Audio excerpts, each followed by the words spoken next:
I never imagined my wedding day would feel like a gut punch.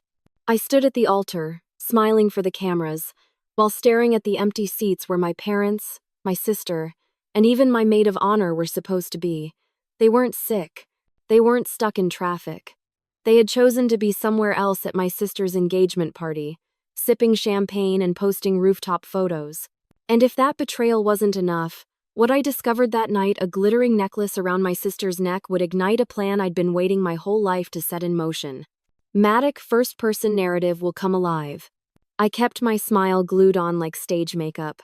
From the aisle, I saw every chair I'd fought to reserve white ribbon, little card, Carter family, sitting empty as if we'd planned a memorial for people still alive. The string quartet swelled. Ryan squeezed my fingers. The photographer counted down. I smiled harder. That's what a bride does, right? Pretend the hole in her chest is a shadow.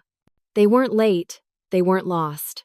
They were uptown at a rooftop bar, toasting my sister's engagement party with golden hour selfies and a branded hashtag. My phone buzzed in my bouquet like a bee. Mom, we'll try to stop by after, sweetheart. After. As if my wedding were a cookout they might drop in on. Olivia, the golden child, knew my date for 8 months. She picked hers anyway. When I asked why, she sang, "Babe, the venue had one sunset slot left. You get it." I did get it. I got it like a punch. During the vows, I blinked hard to steady the air. The seats stayed empty, neat and polite. The most honest thing my family had given me in years. Hannah, my maid of honor since middle school, had texted at noon. "I'm so sorry, Em. Olivia's party is kind of a big deal. I can't miss it." At least she said it out loud. At the reception, a toddler tugged my dress and asked, "Where's your mommy?" I laughed because crying would stain the silk. Ryan murmured, "We're okay because they're not here." I nodded. Then the cake knife paused. My phone again, 52 missed calls from Mom in under an hour, messages stacking like sirens. Grace, my cousin who still sends truth in lowercase. "You won't believe what's happening here. Call me. Don't tell anyone I told you." They could skip my vows, but they needed me right now because Olivia had a problem? Of course she did. I stepped outside into the cool September air and called Grace. She whispered, "They're saying you set your date to compete with her. Your mom's telling people you're not close, so it's understandable no one came." A laugh barked out of me, small and mean. "They're rewriting it while it's happening," I said. "Also, Emma," she added, "Olivia's wearing Grandma's necklace."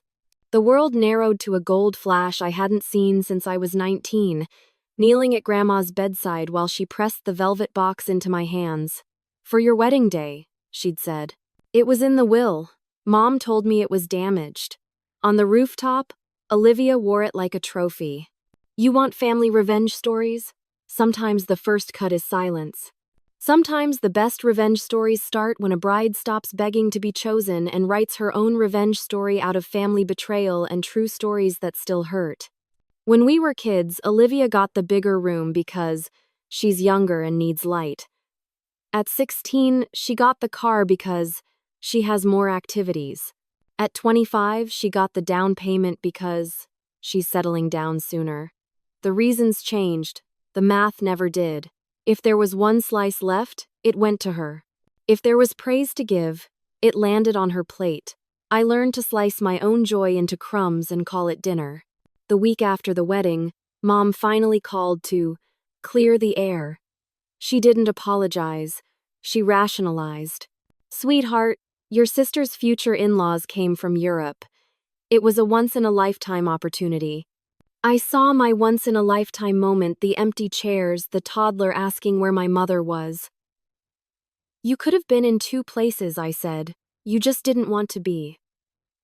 A sigh. "Don't be dramatic." Hannah sent office flowers with a note. "Please understand." Understand what? That my best friend could post rooftop stories while my dad texted a thumbs up and called it support? That family betrayal wears perfume and a good caption? Grace and I met for coffee in a diner with squeaky red booths. She slid me an envelope screenshots, a printout of the will, a list from Grandma's estate. "You'll want these," she said. "But take your time." I tucked the proof into my tote. "I used to think if I worked harder at being good, they'd pick me," I said. "Maybe that's the wrong job." Grace warmed her mug. "Maybe the job is picking yourself." Picking myself looked boring at first. Deadlines. It was cooking with Ryan and laughing over burnt garlic bread. It was not stalking Olivia's posts, not composing speeches to deliver into a void. It was saving the screenshots without sending them. But it also looked like training for a different race. I stayed late at the agency, volunteering for messy projects no one wanted. 5 months in, I pitched a campaign that landed a national client and rolled our numbers up like a tide. My CEO said, "Emma Carter did that," and people clapped no asterisks. The raise was real. The title changed. The air in my chest loosened. Ryan noticed. He stopped tiptoeing. He started planning vacations. We toured a sunlit house by the river, and for the first time, I pictured a life where tradition didn't decide the guest list. In the quiet hours, I labeled a folder for later and began placing receipts inside like tiles, texts, voicemails, the estate list, photos of Olivia wearing the necklace. This isn't a sob story. This is a revenge story in a slow register overcoming adversity without a speech. If you're searching for family revenge stories or the best revenge stories, don't sleep on the quiet ones. Life lessons start when you stop explaining yourself to people committed to misunderstanding your true stories. Grace's photo landed at 10:07 p.m., just after our first dance. Olivia's head was thrown back in a laugh, champagne up, the city smearing into bouquet. Around her neck, Grandma's necklace caught the light like a tiny sunrise. Every stone I'd memorized as a teenager flashed in high-res Betrayal. Mom had told me it was not in good condition. Apparently not good, looked perfect on Olivia's timeline. Back in our suite, Ryan loosened his tie. "What's wrong?" I showed him. His jaw set. "That's theft," he said. "It's more than theft," I whispered. "It's a rewrite." He took my hand. "Then let's write back." I didn't text. I didn't call to scream. I opened my laptop and found the scanned will, the one I'd typed with Grandma. There it was in black and white, the necklace to Emma Carter, to be worn on her wedding day. I created a folder named For, Later, and started dropping truth inside. Screenshots, timestamps, Mom's voicemails asking me to fix Olivia's caterer as a favor, relatives' messages layered with guilt and no congratulations. Morning came with a lecturing voicemail from Dad. "Ignoring your family is childish. Be mature." Mature like skipping your daughter's wedding? I saved it to the folder and made coffee. Grief is heavy, but anger has sharp edges. You can cut fabric with it. I started cutting. I cut the habit of apologizing for other people's choices. I cut the loop where I rehearsed comebacks no one would hear. I cut the inner narrator that said, "Maybe they're right." In its place, I stitched a plan. Rule 1, don't argue, document. Rule 2, build a life that doesn't beg them to attend. Rule 3, when the moment comes, let the facts walk in wearing their own spotlight. Building separately felt like treason at first. Holidays had always been a performance. I had always played supporting cast. Now Ryan and I made our own rituals.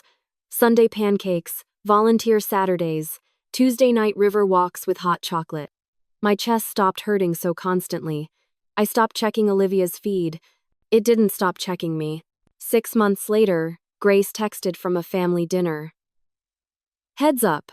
Mom says the necklace will be safe kept for Olivia's wedding." My hands went still on the cutting board. I saved the message and kept chopping. "We'll handle it," Ryan said, kissing my temple. "If you're cataloging family revenge stories, understand this. Some of the best revenge stories are just timelines with receipts." My inspirational stories started the night I refused to chase them.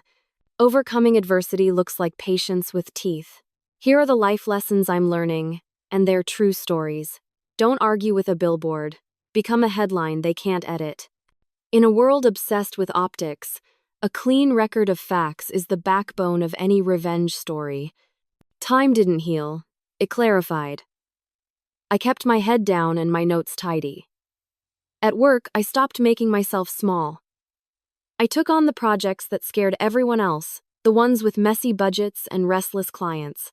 3 months later, my deck landed a national brand. 6 months later, I was director. The email with the title bump felt like oxygen.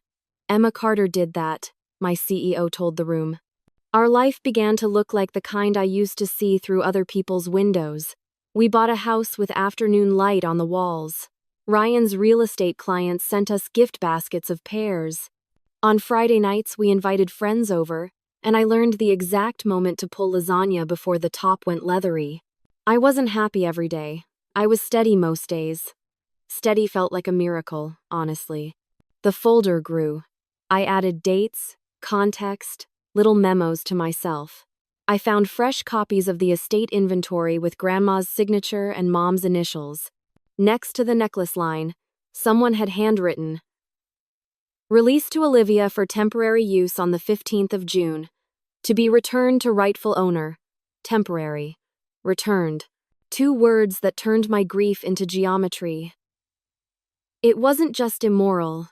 It was out of bounds. Fate didn't deliver a neon sign. It sent an event planner to my office. She was touring agencies for a charity gala and asked for a walkthrough of our pitch room. We talked about color and wayfinding. On our way out, she said it like gossip that had wandered onto her tongue. "Big wedding next spring. Bride's a handful, but the budget sings." She said the name casually. Olivia Carter. I don't know how long I stood there nodding like a bobblehead. Long enough to feel the old ache flare, then settle. I didn't tell the planner. I told only Ryan and Grace. We sat at the kitchen island and made a checklist that looked boring and lethal. Confirm the will's language. Authenticate the inventory list. Retain counsel who spoke in letters nobody ignored. Identify the venue owner. Draft a demand that could be delivered without theatrics, with signatures. This wasn't about humiliating a sister, I told myself. It was about the record itself. It was about closing the loop Grandma opened with her careful pen strokes. If Olivia walked down the aisle wearing property that was mine, the rewrite would be complete. If she didn't, the truth would have the microphone for once. You want life lessons that come from true stories? Here's one. The quiet grind is part of overcoming adversity. The work you do when nobody claps builds the scaffolding for the loud moment. Family revenge stories don't always boom. Sometimes the best revenge stories click into place like a lock engaging one document, one date stamp, one signature at a time. Spring polished the city and with it my resolve. The date was set. The guest list would be stacked with extended family and clients. Olivia's wedding was a spectacle. Good. Spectacles have witnesses. Vincent, my attorney, was a calm man with a librarian's voice. He read the will and the estate inventory, traced the ink like a conservator. "This is straightforward," he said. "You're the rightful owner. We don't need fireworks, just timing." We drafted a demand letter that cited the clauses, attached the documents, and named the parties. Venue owner, event planner, bride. Delivered in person, signed and logged no theatrics, just gravity. I mapped the schedule. Ceremony at 4, portraits around 3:15. Guests beginning to arrive at 3. The necklace would be on by then, photographed and posted. We didn't need a fight at all. We needed one sentence from the planner to the bride. You can't wear disputed property at this venue. Liability, insurance, policy, words that make people listen. I also spoke, off the record, to a lifestyle reporter I respected, a woman who covered society weddings with sharp restraint. I didn't hand her a scandal. I handed her context. If something legal happens in plain sight, I said, the record matters. She asked for nothing and promised nothing. That's how I knew I could trust her. Ryan kept me human. He rotated my phone face down when I drifted toward doom scrolling. He booked us a weekend at a quiet lake, where we ate sandwiches under a pine and pretended we were alone. "You're doing this for you," he reminded me. "Not against her." Both things could be true. I wanted the necklace back. I also wanted the part of me that still asked permission. Grace fed us intel in careful sips. Venue confirmed. Planner locked. Dress fittings dramatic. Mom telling anyone who'd listen that I was too sensitive about old trinkets. Old trinket. She wasn't there when Grandma's hands trembled in my own. She didn't hear, "For your day, Emma." The way the words carried more than metal. The week before the wedding, I laid everything out on our dining table. The will, the inventory lists, printed emails, the demand letter. Vincent would deliver at 3:15 p.m., the exact minute the photographer would be lining up jewelry shots. I breathed in, breathed out, practiced saying nothing. Silence can be a scalpel. Revenge is not the point, correction is. But if you're keeping score of family revenge stories, you can mark this as set up one of the best revenge stories because it doesn't raise its voice. It's an inspirational story to me, not because it's flashy, but because overcoming adversity sometimes means refusing the part they wrote for you. File it under life lessons and true stories. When the truth is dressed properly, it doesn't need a spotlight. The room turns toward it on instinct. The morning of Olivia's wedding dawned bright and ridiculously cinematic. I watered the fern, I ate toast, I wore jeans and a calm face I'd ironed the night before. At noon, I laid the documents on my desk like instruments on a tray. At 3:12 p.m., I texted Vincent. "Safe arrival?" 3 dots then. Walking in. Grace's text came like a drum roll. "Photographer here." "She's in the suite." Mom's fussing. Then, necklace on. My pulse climbed and stayed. I hadn't realized how loud my house could be. Every clock tick felt like an alarm. I stood by the window and watched the river move like a second hand. At 3:17 p.m., Vincent called. "It's done," he said. Planner read the letter, brought your sister aside, and said the venue can't let disputed property appear in official images. Liability. I pictured Olivia inhaling in disbelief. I pictured Mom stepping forward with that silky, slicing voice. "This is a misunderstanding." Vincent's voice didn't change. "We referenced the will. We referenced the inventory note." The planner's lawyer nodded. Grace again. "She's crying. Photographer just packed the jewelry flat lays." Then, she threw a hairbrush. Then, Matt's here trying to calm her. Hannah, my old best friend, now an extra in someone else's scene. I didn't post, I didn't gloat. I listened to the river like it could translate. Vincent rang once more. "They've surrendered the piece to the planner's safe. You can pick it up with ID after the ceremony, or I can courier it." "Courier," I said, and heard my own voice like a new instrument lower, clearer. He added almost gently, "Good work being patient." Oh. Online, the first ripples appeared coy captions about last-minute changes, a shot of Olivia without the expected sparkle, comments wondering where the heirloom had gone. The reporter published a short, careful note the next morning, a factual timeline without poison. My name wasn't in the body, just the records quoted. The ending line made me sit down. The heirloom is now in the rightful possession of the granddaughter named in the will. The calls started. Mom, Dad, unknown numbers. I let the phone ring out on the counter while the courier knocked. The velvet box was smaller than I remembered. I opened it at the kitchen table. The necklace lay there quiet and correct, like a sentence with its subject back. If you're curating family revenge stories, here's your climax. Not pyrotechnics. Procedure. One of the best revenge stories because it lets the truth take center stage. I'm not a hero. I followed the map. But for me, it was an inspirational story all the same, a blueprint for overcoming adversity with a straight back. Life lessons learned. Your silence isn't weakness when it's doing a job. And some true stories don't roar, they ring. Fallout moves faster than forgiveness. By the end of the week, 2 local outlets echoed the reporter's piece. Fundraiser friends who once orbited my parents found reasons not to. Olivia posted a carousel with long captions about how family is more than property, but the comments were blunt questions. Who was the heir named in the will? Why wasn't the heirloom returned?